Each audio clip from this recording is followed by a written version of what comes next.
Welcome back to easy English. നമ്മൾ ഇന്ന് discuss ചെയ്യുന്നത് 9ാം ക്ലാസ്സിലെ ഇംഗ്ലീഷ് ടെക്സ്റ്റ് ബുക്കിലെ ഹാഫ് എ ഡേ എന്ന ചാപ്റ്ററിൻ്റെ സമ്മറിയാണ്.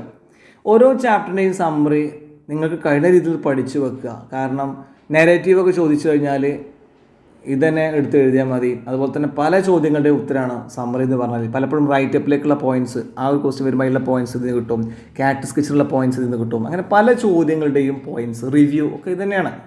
റിവ്യൂ ഒക്കെ ചോദിച്ചാൽ തന്നെ എടുത്ത് എഴുതാം. അങ്ങനെ ഒരുപാട് ഗുണങ്ങളുണ്ട്. സോ സമ്മറി പഠിക്കണം കേട്ടോ.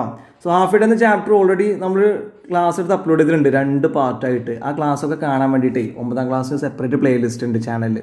സോ അവിടെ നിന്ന് പോയി നോക്കിയാൽ മതി. ഇനി ചാനൽ നിങ്ങൾ ആദ്യമായിട്ടാണ് കാണുന്നതെങ്കിൽ ഇപ്പോൾ തന്നെ സബ്സ്ക്രൈബ് ചെയ്തോളൂ. 1ാം ക്ലാസ് തൊട്ട് +2 വരെയുള്ള എല്ലാ ക്ലാസ്സിലെയും ഇംഗ്ലീഷ് ടെക്സ്റ്റ് ബുക്ക് ലെസൺസ് വളരെ സിമ്പിളായിട്ട് ക്ലാസ്സുകളെടുത്ത് അപ്ലോഡ് ചെയ്യുന്ന ചാനലാണ്. 100% നിങ്ങൾക്ക് യൂസ്ഫുൾ ആയിരിക്കും. അതുകൊണ്ട് ഇപ്പോൾ തന്നെ സബ്സ്ക്രൈബ് ചെയ്തോളൂ, മറക്കണ്ട. പിന്നെ 9ാം ക്ലാസ്സിലേക്ക് വേറെ ലെസൺ കിട്ടാൻ വേണ്ടിയിട്ടായി നേരെ പ്ലേലിസ്റ്റ് സെക്ഷൻ പോയി കേട്ടോ. നമുക്ക് ഈ സമ്മറി നോക്കാം. Half a day is A captivating short story written by Najeeb Mehfooz, an eminent Egyptian writer. Half a day എന്നുള്ളത് ഒരു captivating, ഇൻട്രസ്റ്റിംഗ് ആയിട്ടുള്ള ഷോർട്ട് സ്റ്റോറിയാണ്. നജീബ് മെഹഫൂസ് എഴുതിയ, അദ്ദേഹത്തിൻ്റെ പേര് ശരിക്കും നജീബ് മെഹഫൂസ് ആണ്. ഇംഗ്ലീഷ് ഉച്ചാരണത്തിൽ നഗീബ് മെഹഫൂസ് എന്നും ചിലപ്പോൾ കാണാറുണ്ട്. രണ്ടും നമുക്ക് ഉച്ചരിക്കാം കേട്ടോ. അദ്ദേഹത്തിൻ്റെ ലാംഗ്വേജിൽ എന്തായാലും നജീബ് മെഹഫൂസ് ആണ്. An eminent Egyptian writer. അദ്ദേഹം നൊബേൽ പ്രൈസ് വിന്നിംഗ് റൈറ്ററാണ് കേട്ടോ. ഇനി the story explores the theme of passage of time. സമയത്തിൻ്റെ കടന്നുപോക്ക്, അതാണ് ഇതിൻ്റെ theme. The narrator a young boy was getting ready. ഇനിയാണ് ഇതിൻ്റെ സമ്മറി തുടങ്ങുന്നത്. നോക്ക്, പോയിന്റ് ആക്കിയിട്ട് ബുള്ളറ്റ് ആക്കിയിട്ടല്ലേ ഞാൻ എഴുതിയിട്ടുള്ളത്. ഒരു കാരണവശാലും നിങ്ങൾ പരീക്ഷയ്ക്ക് അങ്ങനെ എഴുതാൻ പാടില്ല. ഞാൻ നിങ്ങൾക്കിത് പഠിക്കാൻ സൗകര്യത്തിന് കാണുമ്പോൾ പിന്നെ ഇതിപ്പോൾ ഒരുമിച്ച് ഒരു പാരാഗ്രാഫൊക്കെ എഴുതുമ്പോൾ ചില കുട്ടികൾക്കെങ്കിലും ഒരു മടുപ്പുണ്ടാവും. അയ്യോ ഇത് ഒരുപാടുണ്ടല്ലോ, പഠിക്കാൻ ബുദ്ധിമുട്ടാണ്. ഇതിങ്ങനെ പോയിന്റ് ആകുമ്പോൾ ഒന്നുകൂടെ പഠിക്കാൻ താല്പര്യം ഉണ്ടാവും. സോ അതുകൊണ്ടാണ് ഇങ്ങനെ പോയിന്റ് ആക്കി എഴുതിയിട്ടുള്ളത്. പക്ഷെ നിങ്ങൾ എന്ത് ചെയ്യാൻ പാടില്ല, പരീക്ഷ ഇങ്ങനെ പോയിന്റ് ആക്കി എഴുതരുത്. പാരഗ്രാഫ് ആക്കിയിട്ട് തിരിച്ചിട്ട് എഴുതണം കേട്ടോ. പിന്നെ സമ്മറി എഴുതാൻ പറഞ്ഞിട്ടൊരു ക്വസ്റ്റ്യങ്ങൾ എക്സ്പെക്ട് ചെയ്യരുതേ. സമ്മറി ഉണ്ടാവില്ല. നെറേറ്റീവൊക്കെ ചോദിക്കുമ്പോൾ ഇത് കൊണ്ടുപോയിട്ട് എഴുതാം. അങ്ങനെയാണ് ഇത് ഉപയോഗപ്പെടുത്താം. നോക്കാം. The narrator, a young boy, was getting ready to go to school for the first time with his father. ഈ കഥയുടെ നെറേറ്റർ, കഥ പറയുന്ന ആൾ ഒരു യങ് ബോയ്യാണ്. അവൻ്റെ ഫാദറിൻ്റെ കൂടെ ആദ്യമായിട്ട് സ്കൂളിലേക്ക് പോകാൻ റെഡിയാകുന്നു. Although he wore his new dress. അവൻ്റെ പുതിയ വസ്ത്രം ധരിച്ചിട്ടുണ്ടെങ്കിലും, ഓൾദോ എന്ന് പറഞ്ഞാൽ എങ്കിലും, ധരിച്ചിട്ടുണ്ടെങ്കിലും, ഹി വാസ് നോട്ട് ഹാപ്പി. അവൻ ഹാപ്പി അല്ല. ബിക്കോസ് എന്താ കാര്യം? He didn't like to go to school. അതെൻ്റെ കാര്യം, അവന് സ്കൂളിൽ പോകാൻ താല്പര്യമില്ല. He expected that his mother would stop him from going to school, but that didn't happen. അവൻ പ്രതീക്ഷിക്കുന്നത് ഇപ്പം അവൻ്റെ ഉമ്മ പറയും അവനോട് നിന്നൊന്നോ സ്കൂളിൽ പോകണ്ടെന്ന്, അല്ലെങ്കിൽ ഫാദറിനോട് പോകണ്ട, അവനെ കൊണ്ടുപോകണ്ടെന്ന് പറയുമെന്ന് കരുതി. പക്ഷേ നടന്നില്ല. The boy was scared. Scared എന്ന് പറഞ്ഞാൽ afraid, ഭയമായിരുന്നു അവന്. That he would be punished in school. അവൻ വികൃതി കാണിച്ചാലേ അവന് പണിഷ്മെൻറ്റ് കിട്ടുമെന്നുള്ള നല്ല ഭയമുണ്ടായിരുന്നു. The boy had misgivings about the school, but the father spoke reassuringly that school is a factory which makes useful people out of children. ബോയ്ക്ക് മിസ്ഗിവിങ്സ്, അതായത് doubt, meaning ബ്രാക്കറ്റിലുണ്ട് അല്ലേ, doubts, അതാണ് മിസ്ഗിവിങ്സ് എന്ന് പറഞ്ഞാൽ കേട്ടോ. ബോയ്ക്ക് എന്തിനായിരുന്നു, കുറച്ച് ഡൗട്ട്സ് ഒക്കെ ഉണ്ടായിരുന്നു about the school. But the father spoke reassuringly. Reassuringly എന്ന് പറഞ്ഞാൽ ആത്മധൈര്യം നൽകുന്ന രീതിയിൽ സംസാരിച്ചു. That school is a factory which makes useful people out of children. കുട്ടികളിൽ നിന്ന് യൂസ്ഫുള്ളായ മുതിർന്ന പൗരന്മാർ സൃഷ്ടിക്കുന്ന ഒരു ഫാക്ടറി പോലെയാണ് സ്കൂൾ എന്നാണ് അദ്ദേഹം പറഞ്ഞ് അവരെ മനസ്സിലാക്കിയത്. ഓൺ ദ വേ ടു സ്കൂളിലേക്ക് പോകുന്ന വഴിയിൽ he saw a street lined with ഗാർഡൻസുള്ള സ്ട്രീറ്റ് കണ്ടു. ഫീൽഡ്സ് പ്ലാന്റഡ് വിത്ത് ക്രോപ്സ് വിളകളുള്ള ഫീൽഡ്സ്, പാടങ്ങൾ കണ്ടു. പ്രിക്ലി പെയേഴ്സ്, ഫ്രൂട്ട് ഉണ്ടാകുന്ന കളിമുൾച്ചെടി കണ്ടു. ഹെന്ന ട്രീസ്, മൈലാഞ്ചി ചെടി കണ്ടു. ആൻഡ് ഡേറ്റ് പാംസ്, ഈന്തപ്പനകൾ കണ്ടു. വെൻ ഹി റീച്ചസ് സ്കൂൾ എത്തിയപ്പോൾ he fell that it was like a fortress എന്ന കോട്ട, ഒരു കോട്ട പോലെ തോന്നി. വലിയ മതിലൊക്കെ കണ്ടപ്പോഴേ, സ്കൂൾ കണ്ടപ്പോൾ ഈ ബോയ്ക്ക് അതൊരു കോട്ട പോലെ തോന്നി. The father told him he would wait outside until he came back. ഇയാൾ വരുന്നത് വരെ പുറത്ത് വെയിറ്റ് ചെയ്യാം, ഈ ബോയ് തിരികെ വരുന്നത് വരെ ഫാദർ പുറത്ത് വെയിറ്റ് ചെയ്യുമെന്ന് പറഞ്ഞു. The boy saw many boys and girls in സ്കൂളിൽ ബോയ്സിനെയും വേറെ ഗേൾസിനൊക്കെ കണ്ടു. He made friendship with other boys and fell in love with girls. ബോയ്സിനായിട്ട് ഇവന് ഫ്രണ്ട്ഷിപ്പും ആയി, ഗേൾസിനായിട്ട് ലവിലും ആയി. Okay. The children felt at is.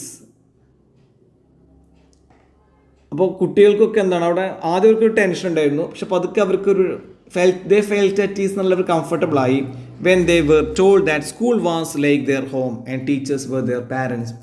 School വീട് പോലെയാണ്, ടീച്ചേഴ്സ് അവരെ രക്ഷിതാക്കളെ പോലെയാണെന്ന് പറഞ്ഞപ്പോൾ കുട്ടികൾക്കൊക്കെ സമാധാനമായി. They studied, പഠിച്ചു, played, കളിച്ചു, made friendships, സൗഹൃദം ഉണ്ടാക്കി, fell in love, സ്നേഹത്തിൽ ആയി, took nap എന്ന് പറഞ്ഞാൽ ചെറിയ ഉറക്കമാണ്, ചെറുതായിട്ട് ഉറങ്ങി, had their refreshment എന്ന് പറഞ്ഞാൽ അവർ ഭക്ഷണം കഴിച്ചു, ചെറിയ ഭക്ഷണം കഴിച്ചു, and sang songs, പാട്ടുകൾ പാടി. But at the same time, അതേ സമയത്ത് തന്നെ they faced some challenges, ഒരുപാട് ചാലഞ്ചുകൾ അവർ ഫേസ് ചെയ്തു. ലൈക്ക് ഡസ്റ്റ് ലേഡൻ വിൻസ് പറഞ്ഞാൽ പൊടിക്കാറ്റാണ്, ഫൈറ്റ്സ് അടിപിടി, ഹേറ്റ്രഡ് വെറുപ്പ്, എമംഗ് പിയേഴ്സ് പറഞ്ഞാൽ ഫ്രണ്ട്സാണ്, ഫ്രണ്ട്സിൻ്റെ അടിയിൽ അടിപിടി വെറുപ്പൊക്കെ ഉണ്ടായി. ആൻഡ് കോർപ്പറൽ പണിഷ്മെൻറ്റ്സ് ഫ്രം ടീച്ചേഴ്സിൻ്റെ കയ്യിൽ എന്താണ് അടിയും കിട്ടും. കോർപ്പറൽ പണിഷ്മെൻ്റ് പറഞ്ഞാൽ ചെവിക്കുന്നുള്ള അടി കിട്ടുക, അങ്ങനത്തെ ഇതാണ് പണിഷ്മെൻറ്റാണ്. When the final bell rang, അവസാനത്തെ ബെൽ അടിച്ചപ്പോൾ ചിൽഡ്രൻ കെയിം ഔട്ട്. ഫൈനൽ ബെൽ റാങ് കഴിഞ്ഞിട്ടൊരു കോമൺ കേട്ടോ, കോമൺ എടുക്കണേ, children came out. So did the boy. അപ്പോൾ എല്ലാവരും പുറത്തേക്ക് വന്നു, ബെല്ലടിച്ചപ്പോൾ സ്കൂളിൽ പുറത്തേക്ക് വന്നു, നമ്മുടെ ബോയും നേരേറ്ററും പുറത്തേക്ക് വന്നു.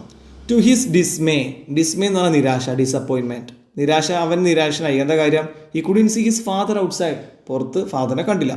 After a long wait he decided to walk home himself. കുറേ സമയം വെയിറ്റ് ചെയ്തിട്ട് അവൻ വീട്ടിൽ പോകാൻ തീരുമാനിച്ചു ഒറ്റയ്ക്ക്. ഓൺ ദ വേ ബാക്ക്, തിരികെ വീട്ടിലേക്ക് പോയപ്പോൾ he met a familiar middle aged മാൻ.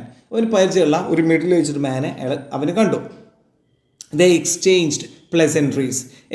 പ്ലസൻട്രീസ് എന്ന് പറഞ്ഞാൽ ഫ്രണ്ട്ലി കോൺവെർസേഷൻ ഉണ്ടായി. അവർ തമ്മിൽ സുഖാന്വേഷണം ഒക്കെ അങ്ങനെ അങ്ങോട്ടും എന്തായി അങ്ങനെ സംസാരിച്ചു അല്ലേ, എന്താ പിന്നെ വിശേഷത്തൊക്കെ പറയില്ലേ, അതാണ് ഈ പ്ലസൻട്രീസ് എക്സ്ചേഞ്ച് ചെയ്യാന്ന് പറഞ്ഞ കേട്ടോ. നല്ലൊരു കിടിലൻ എക്സ്പ്രഷനാണ്, പഠിച്ചോ. They exchange pleasantries. And the narrator continued walking. Narrator വീണ്ടും മുന്നോട്ട് നടന്നു. ഹി വാസ് സ്റ്റാർട്ടിൽഡ് എന്ന് പറഞ്ഞാൽ shocked to see the city had changed drastically. വലിയ രീതിയിൽ സിറ്റി എന്താണ് മാറിയിട്ടുണ്ട്. അത് കണ്ടപ്പോൾ ഷോക്കായി, ഷോക്ക്ഡായിപ്പോയി. He didn't see the sights that he had seen in the morning.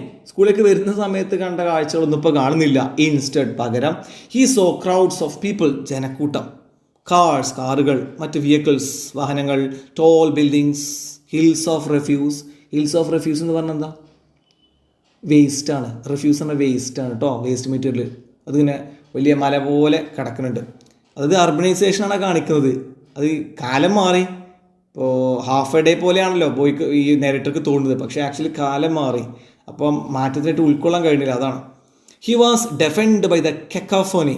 ഡെഫൻഡ് എന്ന് പറഞ്ഞാൽ കാതടപ്പിക്കുന്ന ശബ്ദം, കെക്കാഫോണി എന്ന് പറഞ്ഞാൽ കാതടപ്പിക്കുന്ന ശബ്ദം കേട്ടോ. ഇത് അൺപ്ലസൻറ്റ് മിക്സ്ചർ ഓഫ് സൗണ്ട്, വ്യത്യസ്തമായ അൺപ്ലസൻറ്റ്, കേൾക്കാൻ രസമില്ലാത്ത സൗണ്ടാണ് കെക്കാഫോണി എന്ന് പറഞ്ഞാൽ. Of the vehicles and people, ജനങ്ങളുടെയും വാഹനങ്ങളുടെയും ഭയങ്കര ശബ്ദം കേട്ടു.